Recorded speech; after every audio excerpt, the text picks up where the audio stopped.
El Evangelio de Juan, capítulo 9, verso 1 dice: al pasar Jesús vio a un hombre ciego de nacimiento. Mire, este detalle que se nos da es bastante importante para poder entender, ¿verdad?, este pasaje de la Biblia. Dice el verso 1: al pasar Jesús vio a un hombre ciego de nacimiento. Y le preguntaron sus discípulos diciendo: Rabí, ¿quién pecó, este o sus padres, para que haya nacido ciego? Siempre nosotros buscando culpa. Una de las cosas que he estado ministrándole en estas semanas es que dice la Biblia: ¿habrá alguna condenación para el que está en Cristo? Ninguna. Dice: nadie puede acusar a los escogidos de Dios. Usted y yo hemos sido escogidos por parte del Señor. Y dice que ahora el único que nos puede acusar más bien es el que intercede por nosotros, Jesús nuestro Señor. Entonces tenemos que tener claro eso en nuestro corazón, porque de repente viene un tiempo de prueba en nuestra vida y empezamos a ver de cuál de todos los pecados que he cometido el Señor me está castigando. Y no es así. Y así le hacían a Jesús sus discípulos la pregunta: ¿quién pecó, este o sus padres, para que haya nacido ciego? El verso 3, respondió Jesús: no es que pecó ni sus padres, sino para que las obras de Dios se manifiesten en él. Me es necesario hacer las obras del que me envió, entre tanto que el día dura, la noche viene, cuando nadie puede trabajar. Verso 5, entre tanto que estoy en el mundo, luz soy del mundo. El verso 6 dice: dicho esto, escupió en tierra e hizo lodo con la saliva y untó con el lodo los ojos del ciego. Y le dijo: ve a lavarte en el estanque de Siloé, que traducido es enviado. Fue entonces y se lavó y regresó. ¿Cómo? Regresó viendo. Una persona que nunca había visto, no fue una persona que nació con vista y por alguna enfermedad perdió la vista. Es una persona que nació ciega. Es una persona que nació en esa condición y ahora tiene un encuentro con Jesús y ahora el Señor le da una orden y él la obedece y tiene fe para obedecer. Yo quiero hablarles sobre que el día de hoy, ¿verdad?, sobre que Jesús es nuestro hacedor de milagros. Si tú recibes un milagro, no es por la suerte, ni mucho menos por algún brujo, ni mucho menos por algún curandero o por alguien que sirva del lado de las tinieblas. Hay gente, ¿verdad?, que dice: es que me estoy sintiendo bien porque me ayudan los tratamientos de este curandero. El único que puede hacer milagros se llama Jesús. En una ocasión cuestionaron a Jesús y le dijeron: tú haces milagros, tú sanas en el nombre de Belcebú, en el nombre de Satanás. Y Jesús les explicó y dijo: un reino no puede estar dividido contra otro reino. O sea, si te enferma un demonio, un brujo que sirve a los demonios no lo puede echar fuera. Si te enferma un demonio, el único que te puede sanar es Jesús. Algunas personas no han recibido su milagro porque no les gusta obedecer la forma de Dios. Dios tiene formas diferentes a las que nosotros pensamos. La palabra de Dios nos dice que hubo un hombre enfermo de lepra que se presentó delante del profeta y que él llevaba una idea en su mente de cómo iba a suceder el milagro. Y que él llegó y el profeta lo recibió de una manera completamente diferente a la que él se imaginaba. Él dice: yo pensaba dentro de mí que cuando llegara el profeta iba a salir, iba a poner su mano en mí y yo iba a ser sano. Y el profeta no sale, manda a su criado y le dice: dile que se vaya a lavar 7 veces en un río. Y al río que lo mandan era un río muy sucio. Y entonces sale el criado, ¿verdad?, y le dice a este hombre llamado Naamán: dice mi señor que te vayas a zambullir 7 veces al río Jordán. Y él se enoja, se molesta y dice: ¿por qué no salió él a recibirme? Número 2, ¿por qué me manda al río más sucio que hay? Si del lugar de donde yo vengo hay ríos mucho más limpios. A veces nosotros queremos decirle a Dios de qué manera y de qué forma Él haga el milagro en nosotros. Hay gente que ora de esa manera y dice: Señor, si tú me sanas y tú haces esto y tú cambias esto y tú me das esto otro, entonces yo voy a hacer todo esto. O sea, hay gente que piensa que orar a Dios y pedirle un milagro es ponerte a negociar con Dios. Es ofrecerle a Dios algo para que Dios diga, qué calidad, nadie me ha ofrecido eso. Dejen a todos los demás, por favor, y salgan corriendo a hacerle el milagro a él o a ella. Y no funciona de esa manera. Jesús ahora está con este ciego, este hombre no puede ver. Jesús hace lodo, se lo unta en los ojos. O sea, si ya no podía ver, ahora le tapan los ojos con lodo. Menos iba a poder ver. Y Jesús no le dice, a ver, dame la manita y sígueme que te voy a llevar a donde esté el agua y ahí te voy a lavar. Tampoco agarra a uno de sus discípulos y le dice, llévenlo y por favor me le lavan los ojitos. No, le dice a él, ve tú al estanque. El estanque significa enviado. Y lo envía Jesús a él y dice, ve tú al estanque y lávate tú. Como cuando el Señor le dice a usted, ¿verdad? Usted está sentado, pastor, mire, necesito hablar con usted, tengo este problema, y Dios pone en mi corazón y le digo, hermano, hermana, lo que usted necesita es ir a orar. Lo que usted necesita es ir a ayunar, y usted no ora, usted no ayuna, solo está en su casa quejándose por la enfermedad, quejándose por el problema, se la pasa viendo televisión y no orando. Cuando el Señor le dice a este ciego, ve y lávate, este hombre no espera una segunda orden, va inmediatamente, llega hasta las aguas. ¿De qué manera? No lo sabemos. Es probable que en el camino se haya tropezado y se haya caído y se haya levantado y decía, yo tengo que llegar a las aguas porque Jesús dijo que si llego hasta ahí y me lavo, entonces voy a recibir mi milagro. ¿Y cuántos de ustedes, verdad, no quieren ir a Jesús a tomar de esas aguas? No quieres ir a orar, no quieres ir a buscar del Señor. ¿Cuánto tiempo llevas sin tocar tu Biblia? ¿Cuánto tiempo llevas sin ir a orar a Dios? Pero para tener una relación con Dios, no para pedirle dinero, no para pedirle cosas, sino ir porque, Señor, quiero estar y pasar un tiempo contigo. Entonces, cuando este hombre va, dice la palabra aquí, mire, que él regresa viendo. Cuando este hombre ciego va, él regresa viendo. El milagro va de la mano de la obediencia y de la fe. Si tú quieres un milagro, no lo vas a encontrar si no hay obediencia y no hay fe. En una ocasión Jesús está con sus discípulos en una ciudad comiendo, está a la mesa y llega una mujer a interrumpir su tiempo de comida y le dice, Jesús, hazme un milagro. Y dice la palabra que el Señor la ignora, no le hace caso, no le contesta. Después la corre, después la trata de perro. Y al final dice, nunca he visto a alguien con una obediencia, con una fe como la de ella. Y la mujer recibe su milagro. Muchas veces no recibimos el milagro no porque Dios no quiera hacerlo. Somos nosotros los que no queremos hacer la parte que nos toca. El milagro necesita obediencia y necesita fe. Si dice amén conmigo. Cuando tú pides un milagro, el cielo, escúcheme bien esto, cuando tú pides un milagro, el cielo comienza una batalla en tu interior para derrotar a tu ego, a tu orgullo, a tu falta de fe, a tu incredulidad. Comienza una batalla dentro de ti. Si tú vienes a Jesús, si tú vienes aquí a mí y tú me dices, pastor, aquí traigo una llaga, yo puedo ver tu llaga. Pero yo no puedo ver tu alma. Yo no puedo ver tus pensamientos. Yo no puedo ver la condición de tu corazón. Y Jesús sí. Y Jesús sabe que el problema no está en la llaga, está en el alma. Porque si Jesús te quita esa llaga, pero vas a seguir golpeando a tu esposa, mejor que se quede la llaga. Aunque no digan amén. Esa es la forma como Dios obra en nosotros. Si Jesús te quita la enfermedad, pero vas a seguir tratando mal a tus hijos, mejor se queda la enfermedad. Porque lo primero que Dios obra en nosotros es lo que está por dentro. Escúcheme bien, tu cuerpo va a volver a ser polvo. Vamos a morir todos, pero tu alma y tu espíritu no. Cuando tú vayas al cielo y te presentes delante de Dios, no te vas a presentar con ese cuerpo, te vas a presentar con tu alma. Por eso necesitas un alma sana. Antes de que Jesús sane el cuerpo, sana el alma.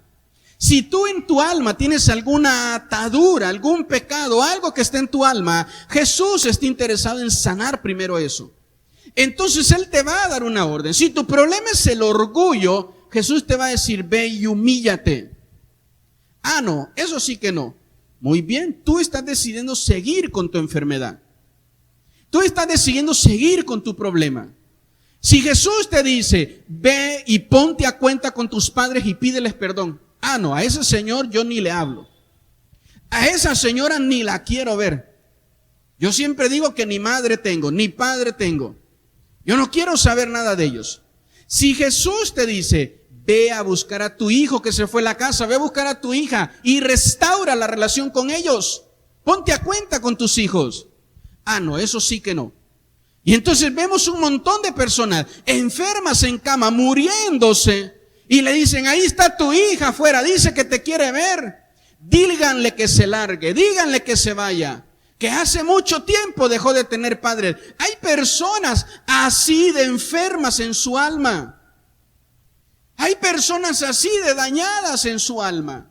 Y entonces el Señor nos muestra que primero lo que Él va a sanar, lo que Él va a restaurar en nosotros, es lo que hay por dentro, es lo que está en el alma.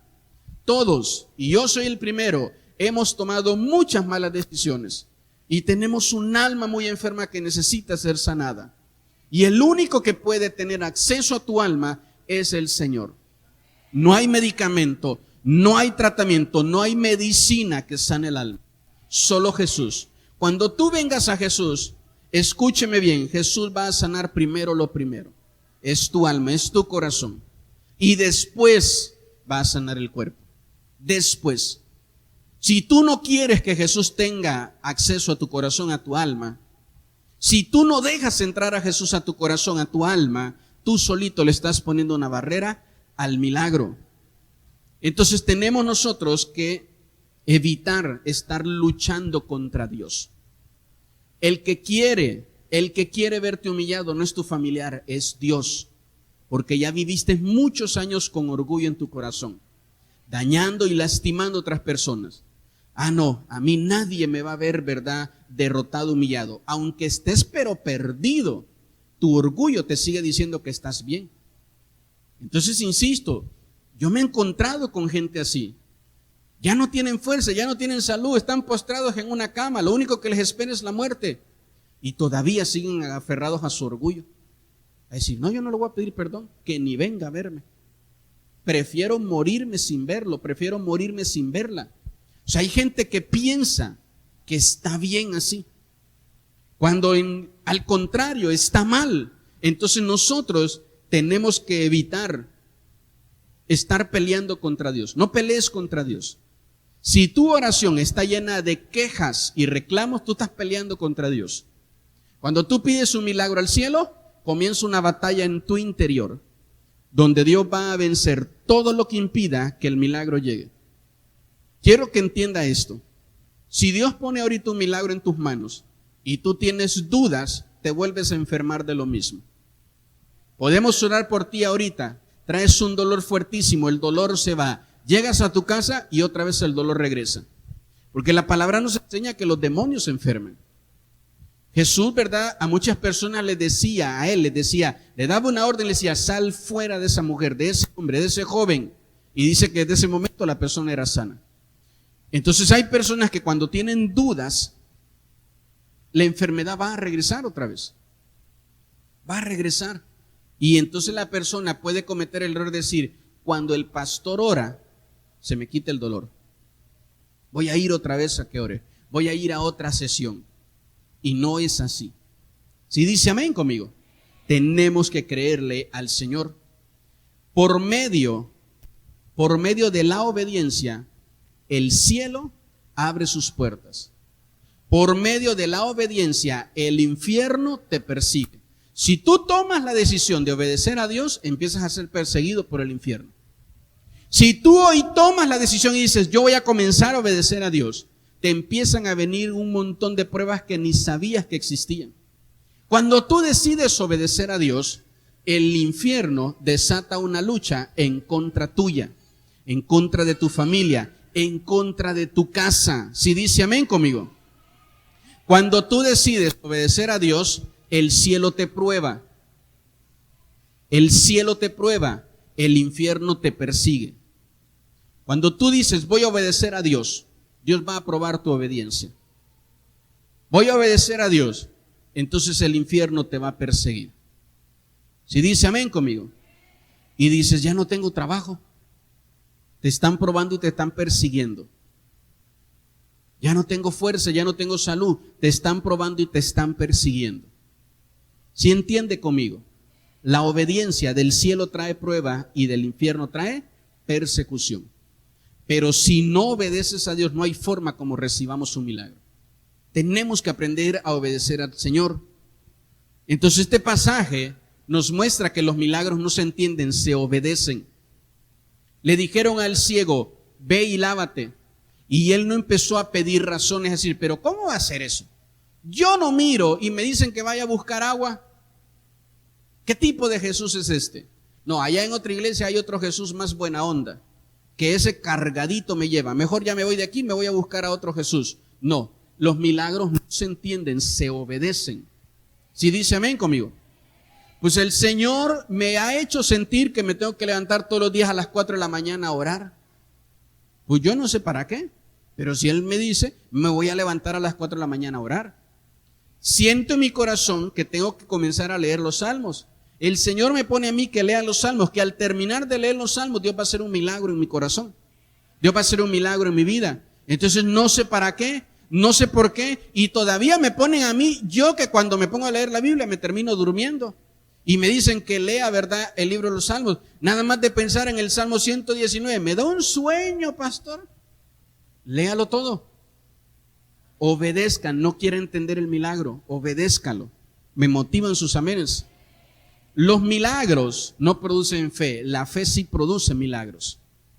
Si tú ves un milagro, no significa que ya tengas fe.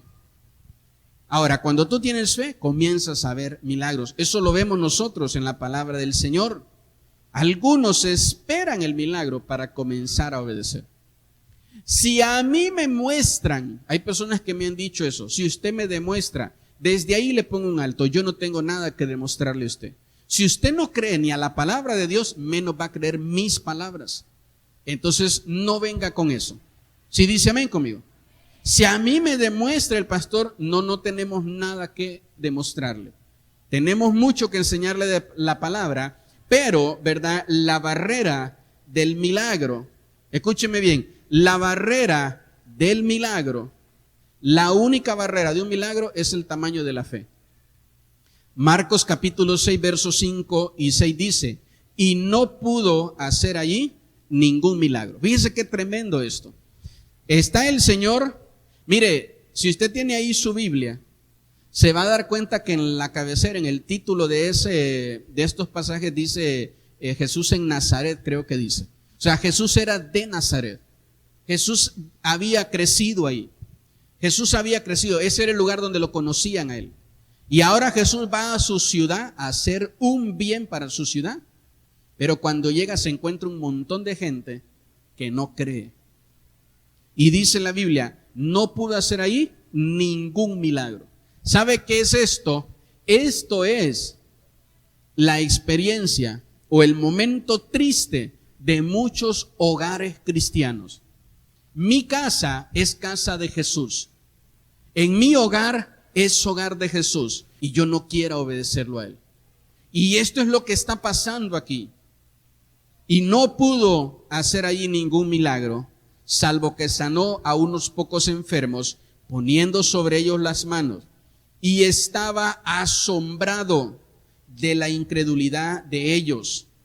Y recorría las aldeas de alrededor enseñando. No estaba asombrado por la fe de sus, ¿verdad?, de las personas ahí en Nazaret. Estaba asombrado, pero por la incredulidad. Es que ¿sabe qué? Eso me ha pasado como pastor. Yo me sorprende cuando digo, pero es que esta persona está sufriendo tanto con este problema y solo tendría que creer en Jesús y el problema termina. ¿Y por qué no cree? ¿Por qué no quiere creer? ¿Por qué se le hace tan difícil creer? ¿Por qué se le hace tan complicado creer? ¿Por qué se le hace, verdad, tan difícil? ¿Por qué está tan duro su corazón? Y así Jesús entra a muchos hogares Y cuando entra a sus hogares, porque las personas de ahí dicen, mi casa y yo serviremos a Jehová. Las personas de ese hogar, de esa casa, dicen, esta es casa de Jesús, esta es casa de Dios. Y cuando él entra a ese hogar, encuentra un joven con el corazón duro, encuentra una mujer con el corazón duro, un hombre con el corazón duro, encuentra hijos incrédulos. Y el Señor dice, bueno, yo te prometí a ti como papá, como mamá, que iba a usar este joven, pero tiene el corazón duro, está incrédulo, no quiere de ninguna forma, ¿verdad?, una relación con el Señor. Y esto es lo que hace que muchos hogares no vean los milagros del Señor. Tiene más poder, esta es una frase que siempre se la digo, tiene más poder una oración en pecado que una oración sin fe. Si yo estoy en pecado y desde mi pecado, clamo al cielo con fe, Dios me va a escuchar. Y así podemos encontrar muchos pasajes en la Biblia de hombres y mujeres que clamaron a Dios en medio de su pecado. Y hay personas, ¿verdad?, que claman al Señor, pero no tienen fe, como dice Hebreos 11:6. Pero sin fe es imposible agradar a Dios. No hay forma como yo recibo un milagro del Señor si no tengo fe. Si dice amén conmigo. Entonces son necesarias las dificultades para que los milagros vengan. Si tú no tuvieras en este momento una dificultad, no necesitas un milagro. Son necesarias. Y fue lo que Jesús les acaba de explicar a estos hombres, a sus discípulos. Y ellos le dijeron, ¿quién fue el que hizo lo malo? ¿Él o sus papás? Él dijo, ninguno. Fue necesaria esa dificultad para que el poder de Dios se manifieste. Entonces, queremos poder de Dios en nuestra vida, en nuestros hogares. Van a venir dificultades para que podamos ver ahí el poder de Dios manifestado. Cuando decimos amén a eso. Entonces nadie, póngame atención en esto, nadie escoge las enfermedades. Las enfermedades te escogen a ti. Nadie escoge una enfermedad para un hijo. Las enfermedades escogen a tus hijos. Y no les importa si es un hijo pobre, es un hijo rico, es un hijo, no importa cómo sea, las enfermedades escogen a todos. A veces decimos, yo nunca pensé que esto me fuera a suceder. Nunca pensé que esto sucediera en mi hogar. Yo escuchaba de todo esto, ¿verdad?, en los hijos de las demás personas, pero nunca pensé que yo iba a tener que estar con un hijo, con una hija, en un hospital con esta enfermedad. Nunca pensé que me iban a hacer un hijo con esta enfermedad. Conocí, escuché de personas, pero nunca me imaginé que a mí me fuera a suceder esto. Yo nunca lo busqué. Insisto, tú no escoges a las enfermedades. Tú no escoges la enfermedad para tus hijos. A ver, voy a ir a la tienda porque sé que algún día se tienen que enfermar mis hijos, pero voy a buscar así las más leves. Voy a buscar, ¿verdad?, algo así rapidito que con una aspirina se lo cure. Tú no escoges las enfermedades. Las enfermedades te escogen a ti. Amén.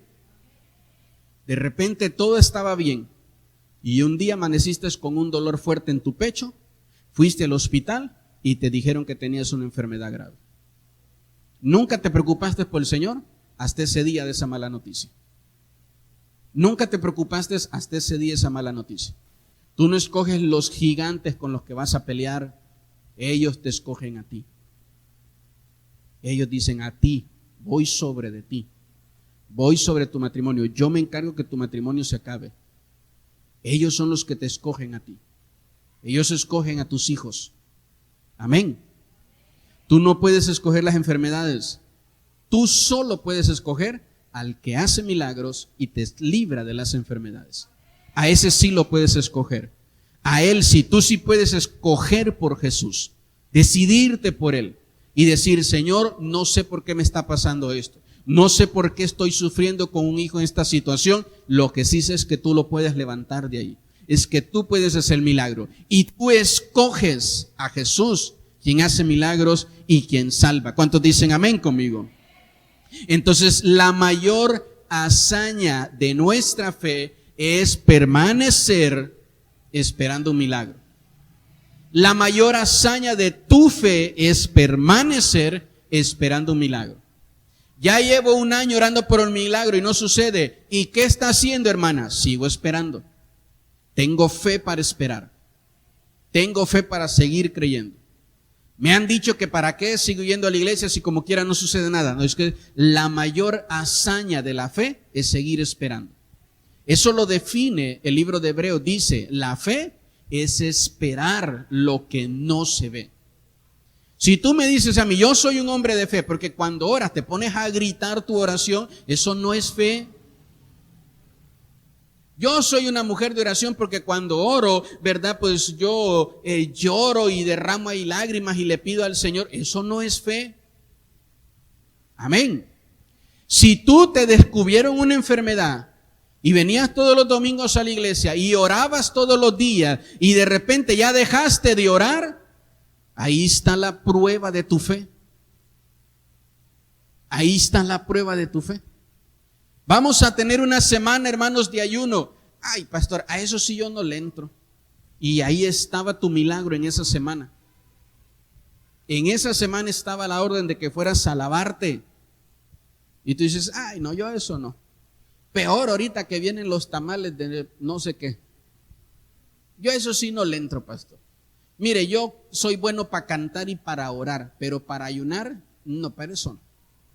Para orar, para eso menos, pastor. Si dice amén conmigo. Entonces nosotros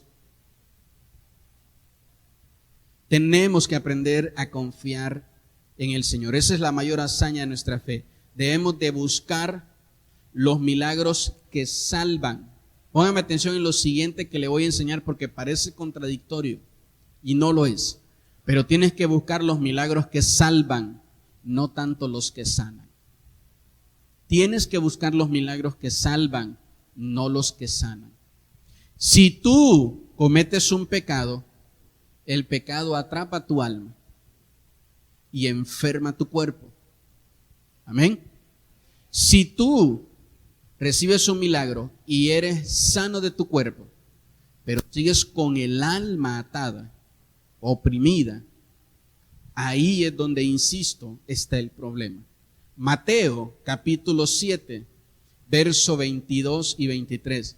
Fíjese bien esto, porque le voy a decir, un día usted va a estar en el cielo y se va a acordar de este momento, y se va a acordar de este pasaje, donde el mismo Señor Jesús enseñó que el mejor milagro es el que salva, no tanto el que sana.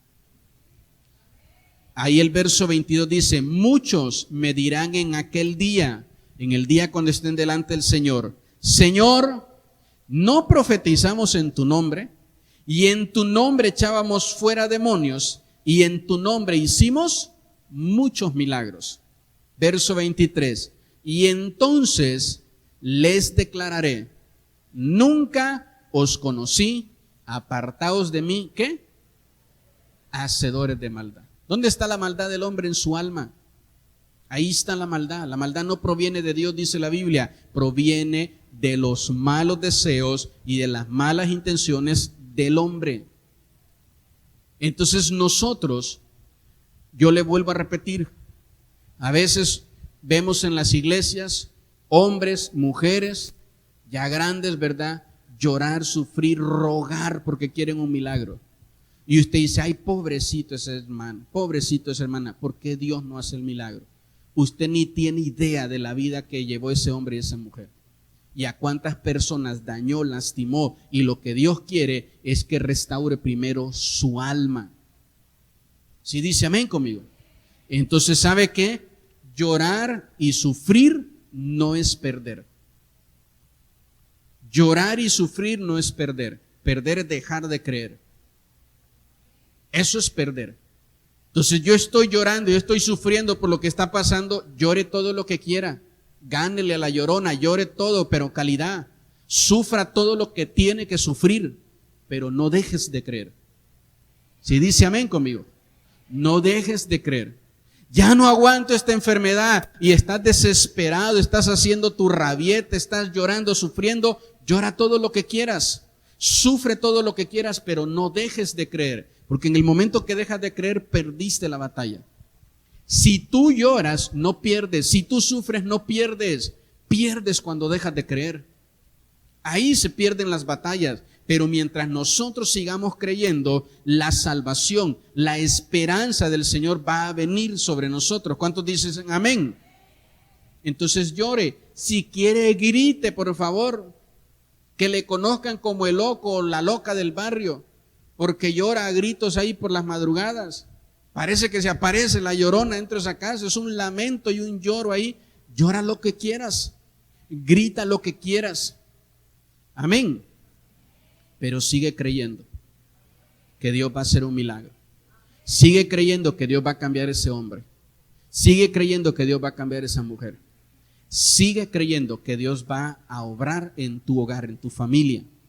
Síguele creyendo al Señor que Él va a librar de los vicios a ese joven. Síguele creyendo. No dejes de creer. En el momento que dejes de creer, perdiste la batalla. Pastor, estoy sufriendo, estoy llorando. Haga todo lo que sea necesario, porque usted sigue siendo un ser humano.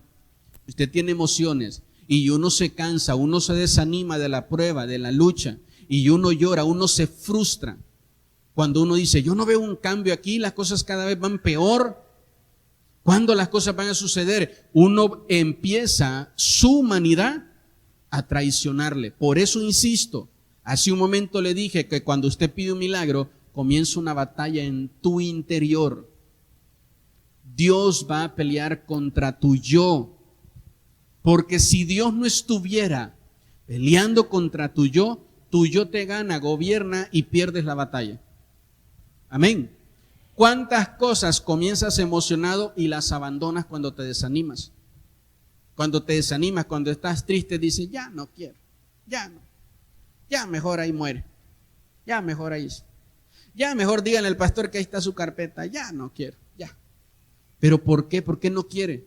Porque estás pasando un momento de lloro, de sufrimiento, de pruebas, de dificultades, y lo primero que haces es dejar de creer. Llore, que le duela, pues le va a doler, llore, amén, pero siga creyendo, no deje de creer. Me motivan sus amenes. Tenemos que seguir creyendo. Mateo capítulo 19 verso 26 dice, y mirándolos Jesús les dijo, para los hombres esto es imposible, mas para Dios todo es posible. Lucas capítulo 1 verso 37. Porque nada, lea conmigo este pasaje por favor. Le pido que lo leamos todos a la cuenta de 3, amén. 1, 2, 3. Porque nada hay imposible para Dios. ¿Qué hay imposible para Dios? Nada. Mateo 19, 26. Mirándolos Jesús. Yo le pido hoy al Señor que te mire. Yo le pido hoy al Señor que mire tu alma, mire tu corazón. No que mire lo que está por fuera, lo que todos estamos viendo ahorita.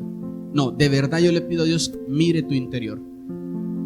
Y dice ahí, mirándolo Jesús le dijo, para los hombres, esto que hay en ti es imposible, pero para Dios no. Para Dios dice, todo es posible. ¿Y sabe qué todo es? Todo. No hay nada imposible para Dios. Lucas 1:37. Nada es imposible para Dios. Comienza a creer. Y por muy malas que se pongan las cosas, sigue creyendo. Si es necesario, haz una pausa y vete a un lugar a llorar. Vete al bosque, vete a algún lugar. Súbete a tu carro, a tu moto, ve en la carretera y grita todo lo que tengas que gritar ahí en la carretera. Enciérrate en tu cuarto, ponte a escuchar música, haz lo que sea necesario para que alivies la presión que hay sobre tu alma, pero no dejes de creer. No permitas que la presión que sientes en tu alma, la desesperación, no permitas que esa presión te lleve a volverte un incrédulo. Porque cuando venga Jesús y te mire, como dice Mateo 19:26, y vea incredulidad, no podrá hacer un milagro en ti. No podrá. Y así como Jesús vino a Nazaret, a su ciudad, Jesús viene a sus hogares, a sus familias, a sus hijos, a sus hijas. Y no puede hacer milagros porque los ve incrédulos. Los ve quejándose porque no tienen dinero. Los ve reclamando al cielo porque las cosas están mal en la familia. los ve llenos de incredulidad. Y hoy, lo que yo quiero como pastor, Mateo 19:26, que cuando Jesús te mire, que cuando Jesús mire tu interior, Él vea fe.